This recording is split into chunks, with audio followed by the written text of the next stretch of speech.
शून्यता का महत्व। मुनि कहते हैं कि जो चीज़ खाली होती है वही महत्व की होती है। हम अक्सर वस्तुओं के बाहरी बनावट, उसका आकार, उसकी ठोसता पर ध्यान देते हैं, पर मुनि कहते हैं कि असली काम तो उस खालीपन से होता है जो वस्तु के भीतर है। जैसे एक घड़ा मिट्टी से बनता है, पर उसका उपयोग इसलिए है क्योंकि वो अंदर से खाली है।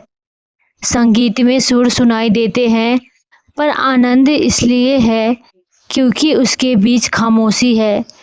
यह शिक्षा केवल वस्तुओं तक सीमित नहीं, बल्कि यह हमारे जीवन और मन पर भी लागू होती है।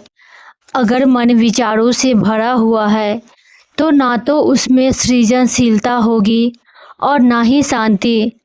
लेकिन जब मन खाली होता है तभी वह नई चीज़ों को ग्रहण कर सकता है। यही कारण है कि ध्यान का उद्देश्य मन को खाली करना है। मुनि कहते हैं कि शून्यता से सब कुछ उत्पन्न होता है। बीज खाली मिट्टी में ही अंकुरित होता है। पानी तभी बह सकता जब रास्ता खाली हो। इंसान तब बढ़ता है जब वह अपने भीतर खाली कर नए को जगह देता है। इसलिए शून्यता अंत नहीं, बल्कि नए का शुरुआत है।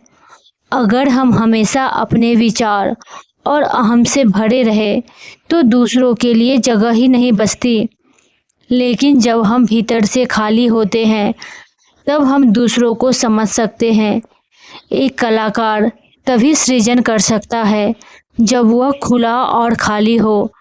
जब अहंकार और ईर्ष्याओं को खाली कर दिया जाता हो तभी आत्मा की सच्ची झलक मिलती है। मुनि का यह शिक्षा हमें सिखाती है कि शून्यता कमजोरी नहीं, बल्कि शक्ति है। खालीपन ही वह जगह है जहाँ जीवन खिलता है, जहाँ नई भावनाएं जन्म लेती है। मुनि का संदेश स्पष्ट है कि भरने की इच्छा ना करो, खाली होना सीखो, क्योंकि खाली ही सबसे पूर्ण होता है। वीडियो अच्छी लगी तो लाइक, शेयर एंड चैनल को सब्सक्राइब करें।